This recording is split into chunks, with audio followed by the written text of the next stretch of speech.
Okay, you guys, we'll go ahead and start. We're going to be talking about deep learning. I'm hearing that over here. We're going to be talking about deep learning, but first I want to talk about machine learning. Deep learning is kind of a subfield of machine learning, so I want to kind of differentiate that a little bit as we go here. When we talk about machine learning, we're talking largely about regression and classification, so I want to kind of talk about that a little bit before we get into deep learning. I'm going to try to keep it high level. How many of you have no deep learning at all? So most of you. So I'm going to try to keep it high level, so stay with me because deep learning can be a little bit hard to visualize, but we'll get through it. We're going to mostly talk about image data today.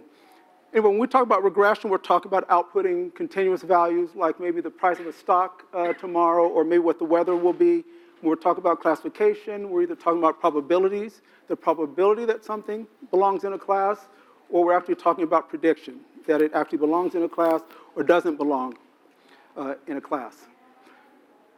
First of all, let me talk about linear regression. I'm going to make sure that we can kind of see some of the things that traditional machine learning does and then kind of the differences with deep learning.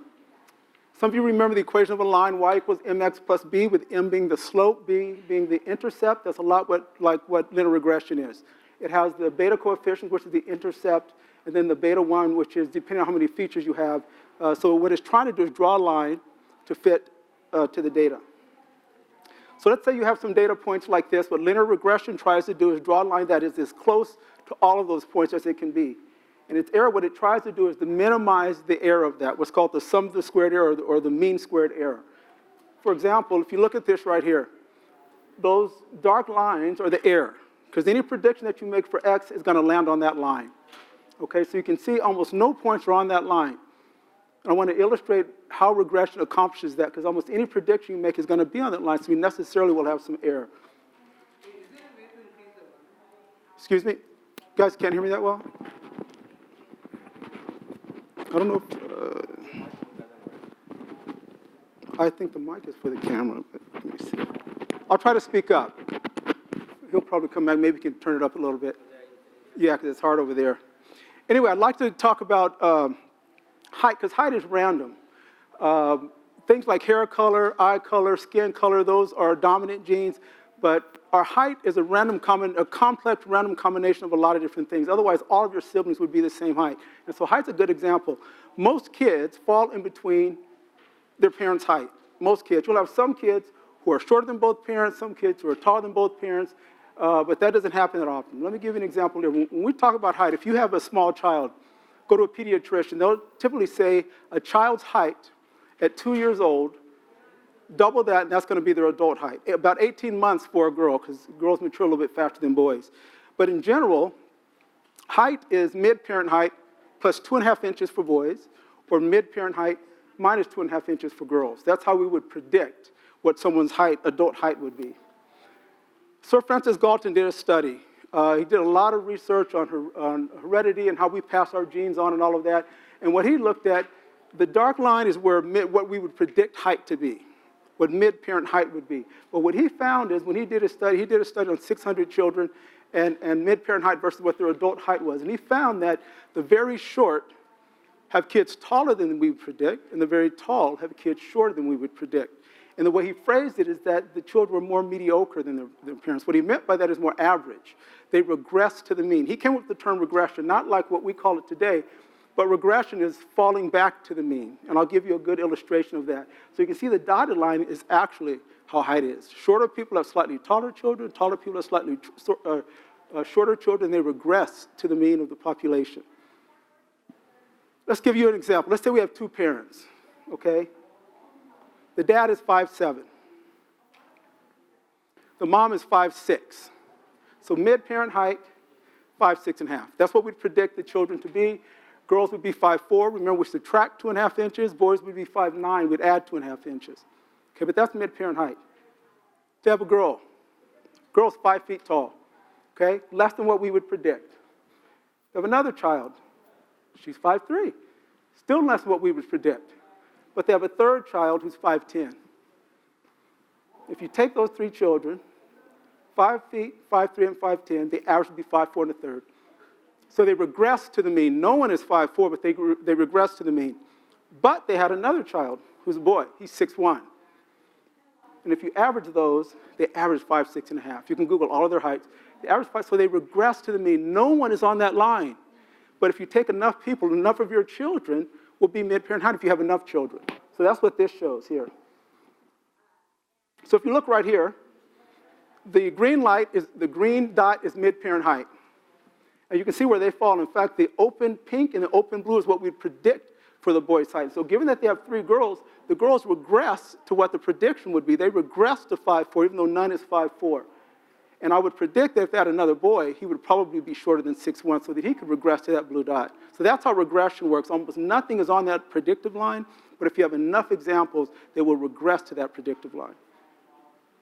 Okay, now let's talk about classification.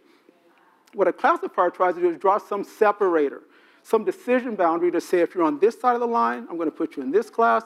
If you're on this side of the line, I'm going to put you in a different class.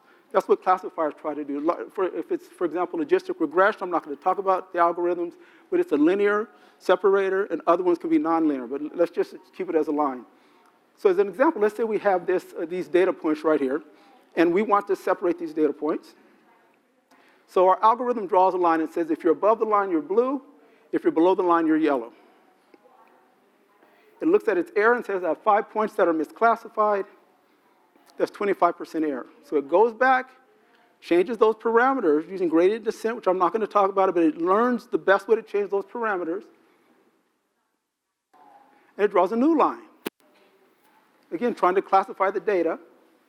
It looks at its error again, realizes that's 15% error, goes back and changes those parameters again.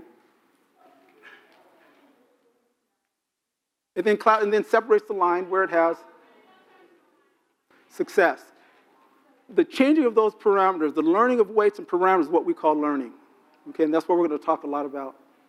Okay, let's talk now about neural networks. Neural networks are the basis of deep learning.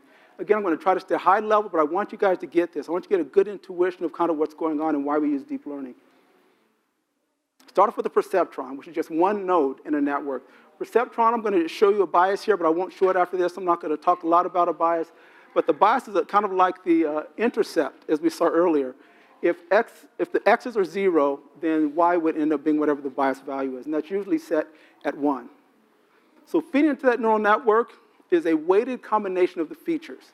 Okay, so the features have weight depending on how significant they are to the prediction, to what we're trying to the task. Okay, so again, it's a weighted combination of the input, is what neural networks do. So the first was a perceptron. This is a neural network, which is a combination of perceptrons, so to speak. And it's also known as a multi-layer perceptron.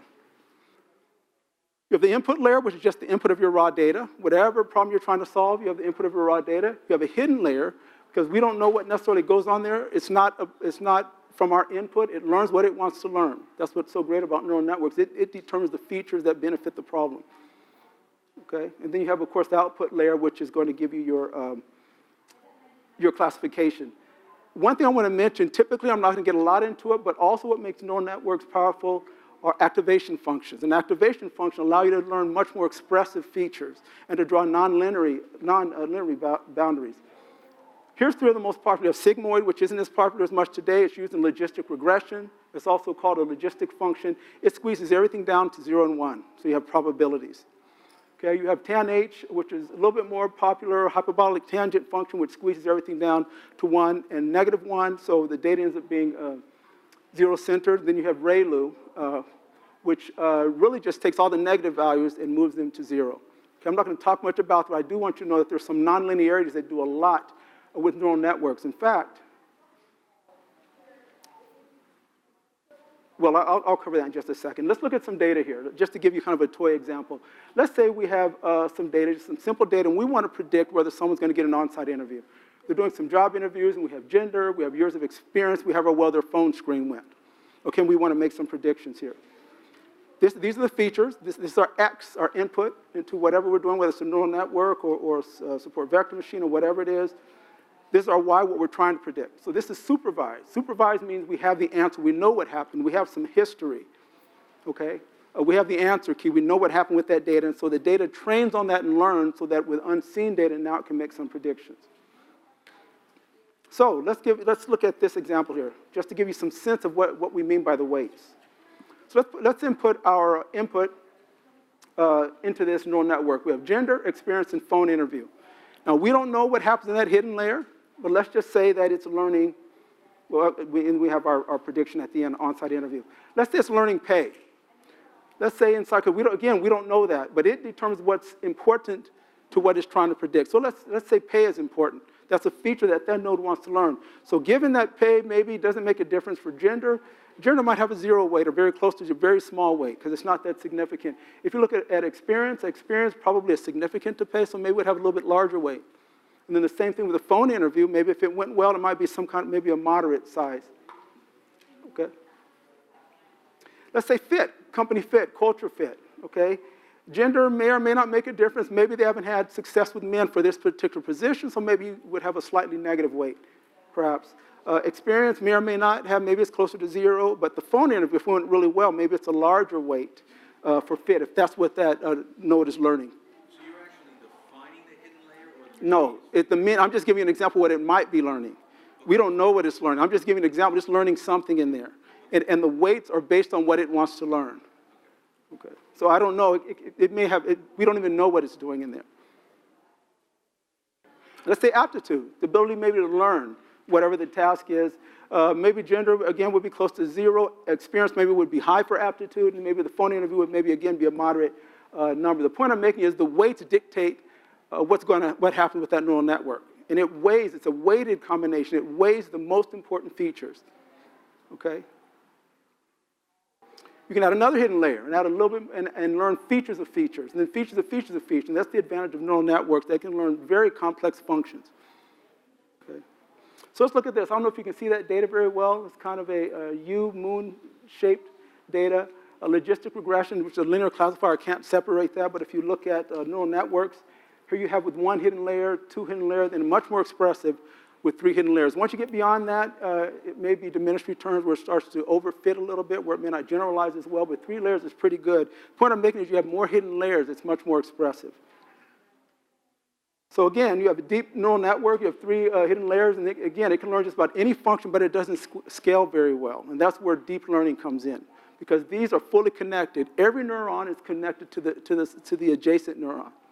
Okay, every one of those. So I'll give you an example why it doesn't scale very well. Let's say you have a small picture, 28 by 28 image that you want to do some image recognition on. That image is going to be flattened for it to go into the network. So that's 784 features, which isn't that much. So that's not a problem. But if you get up to megapixel images like we have, okay, we have 1,000 by 1,000. That's 1 million weights. That's still not that bad, but that gets pretty big when you get into color images, where you have 3 channels. So you multiply that by 3. That's 3 million weights per neuron in the hidden unit. Not the hidden layer, just per neuron. So if you have 1,000 units, that'd be 3 billion weights. It just doesn't scale well. That would just be infeasible to do something like that. So that takes us to deep learning a little bit, and why it's partially connected layers. And so I'm going to walk through this. I want you guys to hang in there with me because some of this can be a little bit hard to visualize, but we're going to try to do it. Okay. First of all, basic machine learning usually works with structured data. Structured data is just tabular data like this, where you have rows and columns, and there's no spatial relationship. In other words, if you move gender to the end, or you move gender to the beginning, or put weight at the end, that doesn't change the data at all. What deep learning is great at is unstructured data. Video, photos, audio, text is great at unstructured data, and there is local relationship. Pixels close to each other have some relationship to each other. You can't take a column out of that photo and move it to the end of the beginning. It changes that photo. So there's some difference, and because of that, the architects of a convolutional neural network, which we're going to talk about, is based on some of these things, that the local features are very important to each other. Early efforts at facial recognition did fairly well, but they had some drawbacks. One, if you change the lighting, if there was shade over a person's face, if you had an image like this, and then it was a drawing, they wouldn't recognize it. We can still see that's the same person. A neural network should be able to see that's the same person. It couldn't do that. Or if you had a picture like this, and then it was crumpled, we can still see that's the same person. It couldn't see that it was the same person. Deep learning changes all of that. Okay? This is the gold standard for computer vision, ImageNet. It is 450,000 photos, 1,000 classes, where it has to classify these, and it's very subtle. You have 120 different breeds of dogs. So it's not just saying this is a dog, it's breeds of dogs. This is the gold standard. In 2011, the error rate was 25%. So 75% success rate with the methods. In 2012, when convolutional neural networks were introduced, it dropped the rate to 16%, and that's largely what put deep learning on the map, being able to solve this problem. And now it's at 3%, deep learning with this problem. Again, 450,000 images with 1,000 different classes. So when you look at deep learning versus traditional learning, with image classification, improvements 41%, face recognition 27%, and voice 25%. So it's a big leap with using deep learning. But I want to point something out. With standard, like we looked at logistic regression, just traditional machine learning, as the quantity of data goes up, it improves up to a point, then it flattens out. As if it's not sure what to do with that extra data or something. Okay? With a medium-sized neural network, 2 or 3 hidden layers, it continues to improve, but at some point, it can't benefit from that additional data. But deep learning thrives on a lot of data and needs a lot of data and can learn a lot with a lot of data, and so it benefits from a lot of data. But I want to point one thing out to you. With relatively small data sets, thousands, tens of thousands, it's hard to differentiate those two. Deep learning may not be the best solution if you have a small data set. You can see that it's more when you have a lot of data. That's when it benefits you a lot. Okay, so don't just, I'm going to use deep learning and it's a relatively small data set or a simple problem. Remember, convolutional neural networks and these things are best with things that you can visualize. Okay? So let's talk about the convolutional neural network. It's good at object detection. In other words, it can tell that there's a person, not necessarily who that person is. It can tell that there's a person, and it can tell where that person is in the image. It's good at object detection, good at facial recognition, and it always amazes me that when we look at any photo, we can tell who it is instantly. Instantly. That was a deep problem, a difficult problem. Deep learning can now, if it doesn't take a lot of reasoning to solve the problem, deep learning can do it, and oftentimes better than humans can. It's like that. We don't have to think to do that, so deep learning can do that. Deep learning can recognize just about any photo now. But remember, this is how a machine sees photos. We're going to talk about the significance of this for convolutional neural networks. We see this, machines see this. We're going to talk a lot in terms of how the machine sees this. We talk about convolutional neural networks. Do you have a question? Oh, I thought you would. So just real quick, I want you guys to see what a CNN looks like. We're going to talk about it right now. It probably means nothing to you at the end. I hope you have some sense or some intuition of what that is and why. Okay, but that's what the architecture is for a convolutional neural network. It's not fully connected. It's only partially connected. It's only fully connected at the very end. So in a convolutional neural network, you have a convolutional layer, you have a pooling layer, and you have a fully connected layer. We're going to walk through each of those. Okay? So let's talk about the convolution layer. Stay with me, you guys. I want you to get this. So please get this. This is so important for you to understand this part right here. You take an image. What you're trying to do is identify some filter. The filter is just some small shape in that image. Could be a corner, could be a curve, could be a loop, whatever that is. You take some filter, and you're going to slide that across the image, just like this, all the way till you get to the bottom of the image, and you're going to create a new image. And that new image says, this is where that shape is inside this photo. Okay, keep that in mind as I'm showing you, because it's hard to visualize. Again, you have some filter that could just be a slight, small diagonal line or any vertical lines in that image. You're sliding it across that image, and you're going to get what's called a feature map at the end that tells you where that feature is inside the image. That's a convolution. We'll talk about that. So here's a filter. This just maybe, if you look at the white portion, kind of an X-ish shape. Don't worry about that, but that's what a filter looks like. Remember, images are numbers or matrix. We see it as images. This is how a machine sees it, and it's the same with a filter. So that filter that looks like this really is like this to the machine. Okay? So what we do, I'm going to color that so we can differentiate that. Remember, we're sliding across an image. That's what we're doing with these filters. And these filters are learned. We're not choosing them. Just like in a neural network, these parameters in there are learned from the data. Okay? So we choose a target pixel. That pixel is going to change. We're going to do something with that pixel, so in that new image, we're going to change that pixel. The way we do that, again, we center it here. We're going to take that filter. We're going to put it right on top of that area. So we're taking the small matrix and putting it on top of a bigger matrix. Okay? So you can see what you're going to do. Let me go back a little bit. So what you're doing, you're multiplying 1 times 1, 0 times 1, 1 times 1. So it's an element-wise multiplication. Okay, so it's a dot product. It's a sum of products. Okay? And then we're going to take that, we're going to get a new image at the end of that.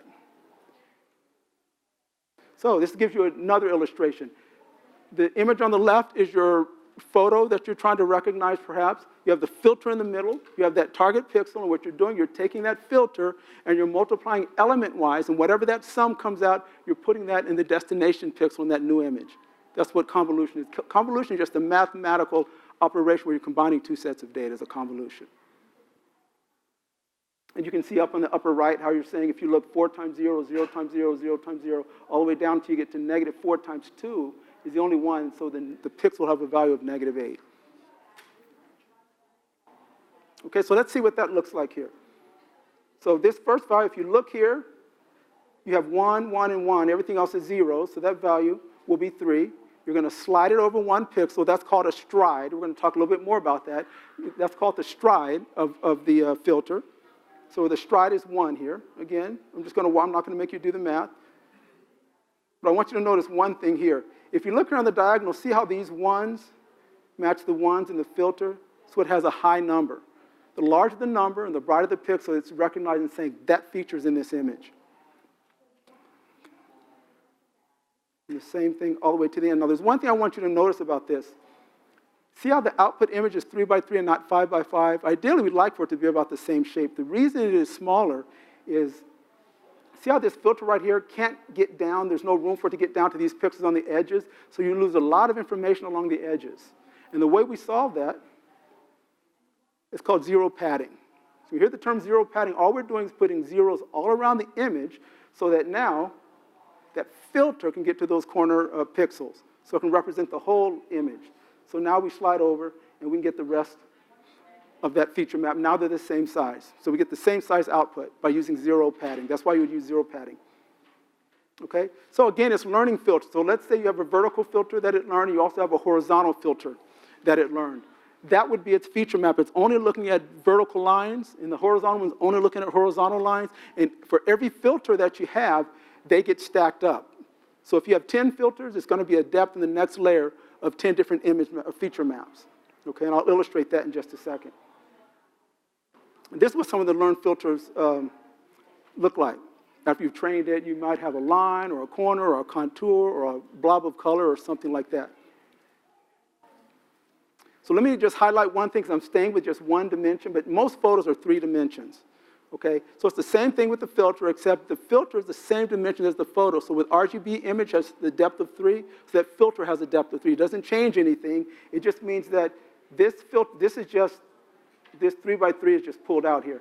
This part of the filter multiplies with that, and this with that. Okay, and you still get the pixel value, the target pixel value at the end. And again, so the first filter is here, and you get a feature map. That's recognizing maybe a diagonal line. Another filter goes all the way, scanning down the image. Maybe this is a curve. Maybe this is a square. Whatever it is that it's trying to recognize, for every filter you have, you get an increasing depth in that next layer. And this next layer is fed as input to the next layer.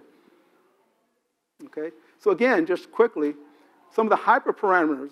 Parameters are learned by the algorithm and by the data. Hyperparameters are things that you change, things that you have the opportunity to decide. You bring your expertise or your domain knowledge to. So filter size, I was using 3 by 3, 3 by 3, and 5 by 5 are most common. You might see 7 by 7, not as often, maybe on the first layer. Depth is how many filters I use. The more filters I use, the deeper that next convolutional layer will be fed into the next layer. Zero padding, as I said, is used to keep the output the same size. And then the stride. If the stride is greater than 1, then usually the output image is going to be a little bit smaller than the input. Okay, so we have image. Take a filter, scan it all the way over there. So where's that feature within this image? You get a feature map. Another filter, here's a different thing edge or corner that I'm looking for. I get another feature map. I do that repeatedly, and I stack these features map. I'm learning features that are useful for the task that I'm trying to solve. That's what a convolutional layer does. Okay, now let's talk about pooling. Pooling, again, takes a 2x2 filter. Okay, it doesn't have any parameters. All it does, it says, for example, in that pink square, if you can see it, says, give me the max value. Remember, larger values are the presence of useful features. So it says, give me the largest value. And it does that for the first, you see it's 6, then 8 in the green, 3 in the yellow, then 4 in the blue. And so what pooling does, it downsamples so that we have fewer parameters to deal with, it's less of a memory requirement. It downsamples, so it makes the dimensions smaller. The depth is the same, but the dimensions are smaller, okay, which you'll see here. So right here, the input image was 224 by 224.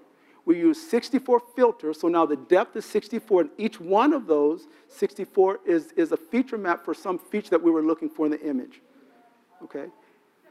At the bottom here, this is just one slice out of there. This is just one of the feature maps, and you can see what downsampling does. It shrinks both dimensions in half, so you lose about 75% of the data. But it's downsampling. That's what you're doing all the way as you're going down the network.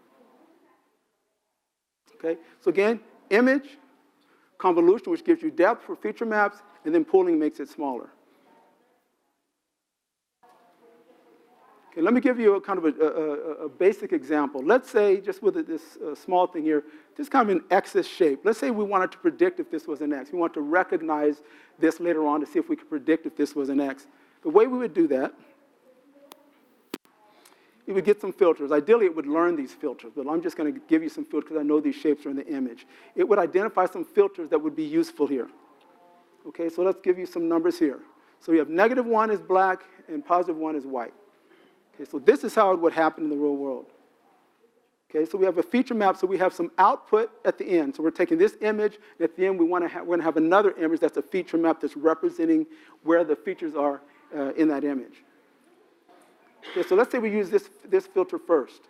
And we have our target pixel. If you do the math, I'm not going to have you guys do the math. If we were to do the math, this would come out as 7. And then I'm just going to go down the diagonal because we know that's the shape of that filter so you can see how it learns. This has a high value, which is 9, because if you look inside, those are identical shapes. It's recognizing that shape. Go down again, identical shape. So it's recognizing that shape. Again, it's very close to that shape, not quite, so it still doesn't give a terribly low value.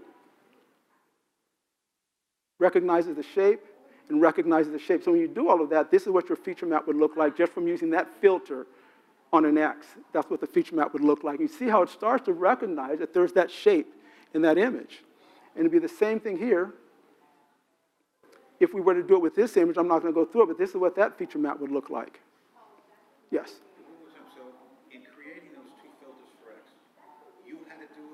The machine learns, so just like, although, So this is just an internal thing of what it's figuring out. Yes. How would it know what those should be for the letter X? That's a great question. The great thing about deep learning, he's asking how does it know what its filters are? Or how does it know that that is the shape and letters? The great thing about deep learning versus traditional machine learning, with traditional machine learning, you have to come up with great features. You have to feature engineer. You have to find out great features if you're going to do support vector machine or logistic regression or decision tree or whatever it is. You come up with the features. But with deep learning, it finds out the features. It doesn't have any domain knowledge. You just fit whatever you give it, it's going to find out features that allow it to make the best classification at the end. So we don't have a clue what those are. Just like I showed you a minute ago, that's what the filters look like, but those were learned filters. So we don't sit there and say, I'm going to use this filter, I think I'll use this one. We just put the image in, it does the convolving, and it comes up with these filters. You can determine, again, a hyperparameter, you can determine how many filters you want, but it's going to learn those filters.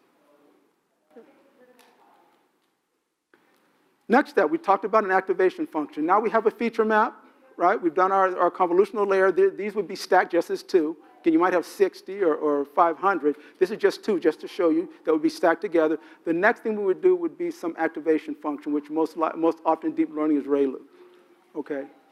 Which is rectified linear unit is what it means. Again, we just take all of the negative values and move them to zeros, okay? And that just mathematically is a little bit more efficient with gradient descent and some because of the shape of the function. How Yes. do you pick one of those activation functions you mentioned before? Say it one more time. How do you pick? Why did you pick ReLU and not the?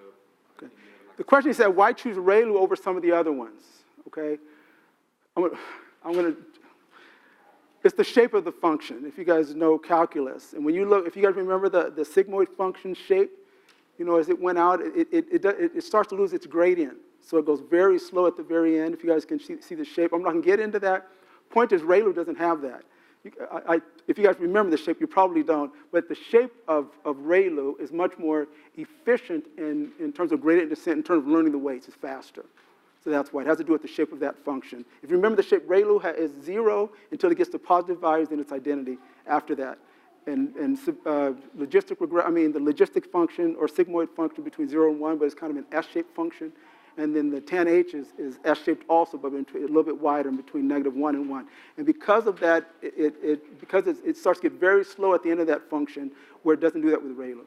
So mathematically. Known subset of these activation functions, or is it just those three that you presented? Well, it's a matter of what works best. And ReLU works best with deep learning because of the amount of data and because it's faster because of all that you're doing with deep learning. It's even used with neural networks. ReLU is just probably a better function because of the speed of how it works.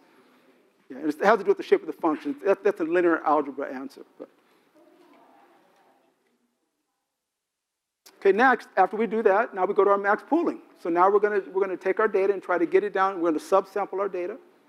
So again, we take a 2x2 filter. We want just the max value in that 2x2 square. So we get 2 there, 3 there, 5, 9, 5, 5, 9. Again, we're just taking the max value here, and then 1. Okay, now we've done pooling. We've gotten it down to a smaller size, which fairly well still represents where those features are and that those features are in there.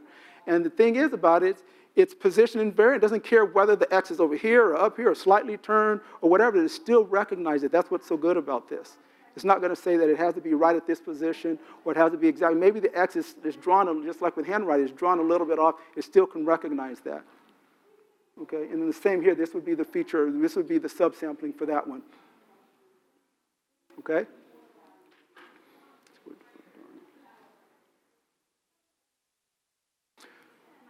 Okay, so let's look at, let's say that we were looking at photos. The hierarchical feature learning of convolutional neural networks is what's so important about it. Maybe with the early convolutions that we saw, it's learning just edges and contours and shapes. Then the next thing it's learning is kind of putting those together into more complex shapes. Nose, mouth, eyes, you start to recognize. And as you go to the next convolution layer, it maybe starts to recognize complex objects like actual people's faces. And so it's good at kind of, it's like, I remember one of my graduate professors would always say that learning should accumulate. We shouldn't forget what we did. And that's the same thing here. Learning is accumulating. You're learning something here, then you learn a little bit more, and you combine complex features, then you combine those into objects. Okay, after you've done that, you got this great representation of all your features that you want. Okay, you have this at the very end. You've convolved all these different things. You got it to the very end. You have all these features that you have. Now you're going to put them into a fully connected layer. And a fully connected layer is what we started off talking about, a multi-layer perceptron, just a regular neural network. So we flatten it like this into just a vector. And we feed that, as I said, into a standard neural network. Okay? And once we do this, maybe what we'll find out is that maybe these features identify it as one class, whatever that class may be. Maybe these features identify it as another class, but it's learned some great features. And whatever error it's made, as you were asking, whatever error it's made, it goes back with gradient descent and back propagation. Don't worry about that, but it goes back and changes all those filters. And it will go back and do the same thing again. So that's how it's learning the filters that can best solve that problem. Okay. So visually, this is what I want you guys to get as far as convolutional neural networks. That 128 by 128 by 3 is just a standard photo. 128 by 128 and 3 because it's RGB. That's all that is. Okay. So that's the photo. We just look at a standard color photo. Then when we do convolution and pooling, remember, convolving gives you more depth. So you see, instead of being 3, now it's 64. Pooling makes it smaller. Okay, subsampling. And then we do that again. And then we do that again. And then we do that again. You can see that it gets smaller and deeper, smaller and deeper, smaller and deeper. And that's what we do. Convolution and pooling, we add some ReLU.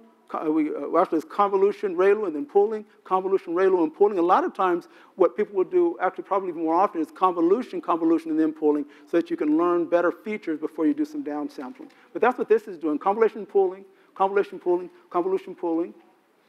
And then you can see at the very end, It flattens that out. 2 by 2 by 1024 equals 4,096 features at the very end. That's input into a fully connected layer at the very end. And now we're back to just standard neural network. And it has just one hidden layer there. Okay. So let me just walk through this right here before I give you guys some examples. So we have just a standard photo, right? And then we do convolution. Again, this is just taking back that very first thing that you saw, because you'll see this if ever you're looking at papers or on the internet or you see something. This is most often what you'll see, and I want you to kind of to understand it. So you have convolution, which gives you depth. Then you have pooling. You have convolution. You have pooling. Then you have fully connected layers, which is just a standard fully connected neural network at the very end. I'm trying to see how we're doing on time here. Okay, I think we have about 9 minutes. Facebook is state-of-the-art. Facebook is 98% accurate. This is a convolutional neural network that Facebook uses called DeepFace. And they're 98% accurate. What they do is frontalize the face. As you can see, if a person's in profile, they use a 3D posing to move that person, to frontalize the person's face. You can see these are convolutional layers and fully connected at the end. And so if you have a face like this, bless you. If you have a face like this, it takes that face, kind of positions it, and then does some, frontalizes it so that it can put it into the neural network. And so it can do things like this. Every one of those people will be recognized. You can see his face is in shadow, he's in profile, and his eyes aren't seen, but it can recognize every one of those. In fact, for DeepFace, they used 4 million photos and nearly 4,000 different people to develop DeepFace. You can see you need a lot of data. That's one thing about deep learning, that you need a lot of data. Here's another application for that uses convolutional neural networks. What this does is it takes forensic sketches. In other words, where someone maybe committed a crime or something and someone had to tell them they didn't, it's called an unviewed sketch, where the person didn't see the person, they're getting information, then drawing this picture, and convolutional neural networks allow, these are 3 times where it actually found people from these sketches, from matching sketches to photos. Another interesting use is, this used the same thing where it find, let me first of all say this right here, these sketches are rendering, forensic renderings. Using that same technique, it finds people who look similar to that, and from that, using generative adversarial networks and convolutional networks, it synthesizes. The pictures in red box aren't real. They were synthesized from the sketch and other people. And those use convolutional neural networks, adversarial networks. Okay. Another thing, I absolutely love Spotify. I think it's incredible. I think it's magic. I don't know, how many of you use Spotify or Apple Music? Wow, not that many of you. Wow. Spotify has something that's called Discover Weekly, and it is just incredible to me how it gets how I hear music, and it can tell you what you like, and I think it's just incredible. And it's not based on popularity. It's not based on any of that. I just think it's just incredible about what they do. And what they do is they use, again, a convolutional neural network to look at latent features, things such as pitch and timbre and beats and chords and all those types of things to identify the music, not based on popularity or artists. I mean, some of that does come in, but not from the convolutional neural network part. Okay? And they take just a spectrogram of music, and they input that into a convolutional neural network. And and you can see here, this has 4 convolutional layers. You have the first one, MP means max pooling, which is what we did. Another convolutional neural network, convolutional layer, another convolutional layer. And at the very end, it has 3 fully connected layers. Okay, so you can see that is the network that they use for music recommendation. Let me see here. I want to allow a little time for questions. We have about 6 minutes here, I think. Let me move. One last thing I want to talk about before we go, so I'll leave a little time, or I'll stick around if anyone has any questions.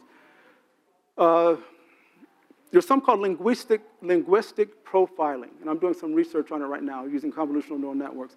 And linguistic profiling is where people, and you guys can determine without me asking, whether if you were talking to me on the phone, I'm your cell phone company, if you could tell that I'm black or not.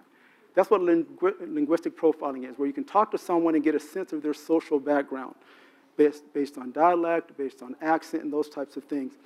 And research shows that 60% of Americans can recognize blacks specifically by their voice. I'm trying to train a neural network that can beat 60%. But to me, for example, I can tell that Oprah's black. I can tell that President Obama is black. I can tell that Tyra Banks is black. I don't know if you guys can, but I can hear it. I don't know if it's voice, structure, I don't know what it is, cadence, I don't know what it is, but I'm doing some research to look at that, taking spectrograms. And it's the same thing. A lot of research is done on Asian cultures, but in the United States, it's mostly between blacks and whites. And so I'm looking at spectrograms trying to predict what someone's voice is. The problem a lot of times with deep learning is trying to get enough data. And so that's kind of, or without paying for it, trying to get enough data. Anyway, I'm going to try, we only have about 6 minutes left, so I'm a little time if anyone has questions.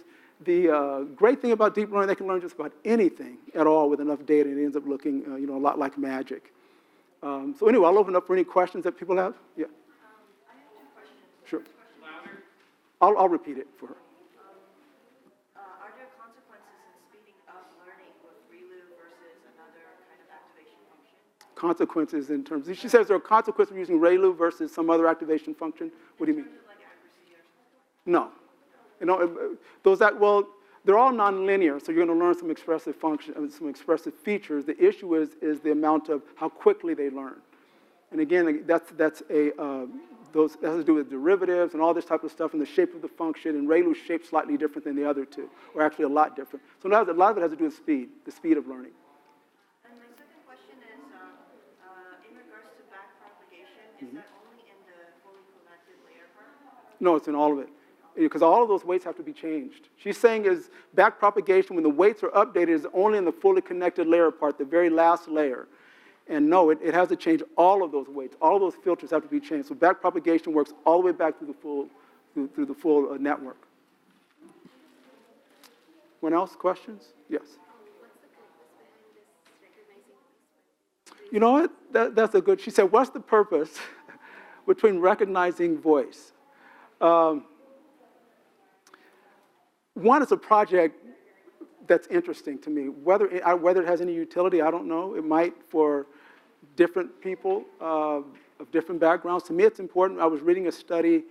I was in New York, and I was doing some research on music, and I happened to read a study about Airbnb and some discrimination. A lot of people are having problems in other places with banks and apartments and all. And I said, you know what? And I read that 60% of people, and most companies, and maybe you guys wouldn't even say it, most companies who are accused would say, we can't tell race. We don't know race, but I believe many people do. And again, I'm not talking about dialect. You guys know what I mean by dialect? I'm talking about if you're speaking proper English. I'm not talking about dialect where someone's using slang or something from some subculture I'm not talking about any of that. Those are cues. I'm talking about saying the same words in the same way, just like Oprah speaks well. I can tell she's black. I don't know if you guys can. From her voice alone, I can tell President Obama is black. So part of it is when you're black, you tend to be around a lot of other blacks, so you may speak a certain way. And I'm sure that's the same for a lot of Hispanics and other cultures also. But to answer your question, I don't know what the utility would be. I don't know that it could even be dangerous for people to use that, but I certainly want to do it. I want to see if I can train a network to beat 60%. What happens after that, I have no idea. It's a good question. What's the benefit of max pooling versus average pooling? What's what? Average pooling is rarely used anymore. Max pooling, again, the reason max pooling, he's saying what's the benefit of using max versus average pooling, which is a very good question. People used to use average pooling. They don't use it as much anymore. It's not as effective. Remember, when we're doing feature sampling, we're trying to identify features. The bigger the number says, I've recognized that feature. That's why max pooling is so important, because if that feature's there, I want to find it no matter where it is in that little block. And so max pooling is better because I'm looking for the highest value. So you would rarely see anyone using average pooling anymore. Mostly it's going to be max pooling. For prediction, where does the label data fit in that architecture? What do you mean by, you mean? So you feed in some label data to Yes. give some... Or it'd be the same thing that you do with a normal neural network. It would be at the very end, at the fully connected layer, you'd have whatever classification, just like you would. Again, the convolution, all that just proceeds, just think of it as a neural network. The convolution just proceeds to learn all of these great features, and again, we don't have to learn them. That's what's different from all the other things. It learns its own features. So the convolution and the pooling only says, I'm going to find some great features, the best features, to solve this problem. Then it's just a normal neural network, so you have the target at the very end. You'd still be able to tell your error and then do backpropagation to modify your, your filters and your parameters. Yes? How come this facial recognition in Facebook is so fast? This- How does it happen that it runs so fast? Well, I don't know what you mean by faster. It's not trained. Most of these models, after they're done, these models are models now. You're not training. They're not training on an image. Is that they've been trained now. So they have models in production that they're using so that they necessarily have to be fast. Same thing with Siri or Alexa, any of those have to be fast to recognize and translate voice and all that. They're very fast. Part of it, especially if it's mobile, part of it is that, but part of it also is that they're models in production. They're not actually training in real time. They've already been trained and they're actual models now. Is it like, the way search engines crawl and then they return the results? Wait, say that one more time? Like the search engines, they crawl the data and then return the results very fast, right? What are you talking about? I'm not. No, the same way is it that these machine learning softwares also keep improving themselves and then they come Oh, for sure. He's saying, how do they keep them? That's called online learning, where just like with Amazon or any large company, Walmart would constantly be updating that model because it changes. People's buying habits may change. And so, yeah, it's constantly updating that model in real time. That's called online learning, yes. As it gets more data, it constantly learns. Just like with Facebook, when it can tag something or identify something, it's amazing how it can do it, even in a group of people, not just one person, how it can recognize it. Yes, go ahead. I'm wondering if these slides are on the website? I'll put them up there, yeah. They will be on. After this, they'll be up on the website. Do you do any books or anything? I love the way you teach this. Well, thank you. No, I don't do any. I just speak and teach, but I don't do any books. Thank you. I should have you give me a recommendation to do a book. You were mentioning regarding the scaling that becomes very practical when all the layers are fully connected. Yes. Is it that only the last layer is usually fully connected and not the earlier layers? Yes. Excellent question that I didn't emphasize. Excellent question. He's saying that all those convolutional layers, are they fully connected or not? Get this, you guys, because this is the whole of convolutional neural networks, why they do the scaling problem. And this, again, let me make sure that you guys understand what he's asking. That very last layer is a fully connected network. And as you saw what I said earlier, it doesn't scale very well. There's too many parameters to learn. And he's saying, is that the case with a convolutional neural network? It's not, because if you look at, let's say, one filter, it's just a 3x3, and it has parameters, right? It shares those filters over all those neurons. And so it's much smaller. You see what I mean? So it's partially connected. It's only connected to a small part of the image at a time, and it slides all the way down that image. So it's not fully connected at all. It's called a partially connected network, and that's what allows it to work on large amounts of data without having the problem that I showed you earlier with scaling for a fully connected deep network. Because it's hard to use a lot of data and to go beyond 3 layers when you have large, data that's very big. Like I said, a megapixel image would be almost impossible for a fully connected network to deal with. Someone else had a hand up? Just to get my mind around it, so you have the neural network. I think I have that, and all of those omega values are fixed, right? So right, but the way that that's trained is the deep learning. Yes. Deep learning goes back and forth, and it's building those values. Yes. And once that's done, Yes. now you can take a photo in both Yes. and say this is what it is. Exactly. So it is a neural network at the end, but it's Yes. trained, so you don't have to put in all the parameters. Exactly. Yes. Again, what the convolutional part of it is, you guys, this is a normal neural network at the end. What the convolution does, again, I want you guys to get this part of it. It's saying, I want to find this in the picture, whatever this is. Maybe it's the edge of someone's glasses. Maybe it's the corner of a mouth. Whatever it is, I want to find that. So it takes this small filter, slides it across the image, and then it takes that image, now becomes a feature map, a map of where that feature is in the image. It stacks all of these up. That's all the convolution and the pooling is doing. It's trying to learn some great features to give to the neural network. If we didn't do convolution, we'd be like we used to be, and like what traditional machine learning is, where you have to find the features. You have to determine, is height important for diabetes? Is weight important? Is age? We don't have to do any of that. The network learns the best features then it hands them over, just like traditionally, to a fully connected neural network. But the purpose of all of that is to learn the features. That's all that convolving and pooling is doing. Say it one more time. If you go on there to the talk, I'm not sure, I haven't been on there, but I remember last year, if you go on there to the talk, it'll tell you for slides to click here. And then you'll see when you go on the website. I'm not sure where it is, but I know it's there. And yeah, on the SBC, not on mine. I'm sorry, I see what your question is. Yes, on the SBCC website, the slides will be there by the end of the day. Yeah, so it's on that side, not on my personal site or anything. Okay.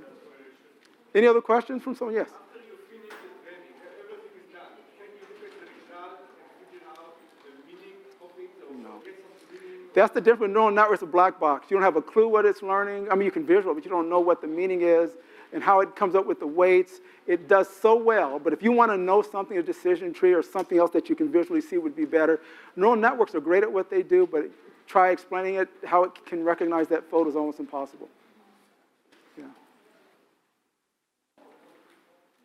Okay, thanks you guys. I'll hang out a little bit if you guys have any questions. They had a lecture earlier this morning, which was hacking deep learning.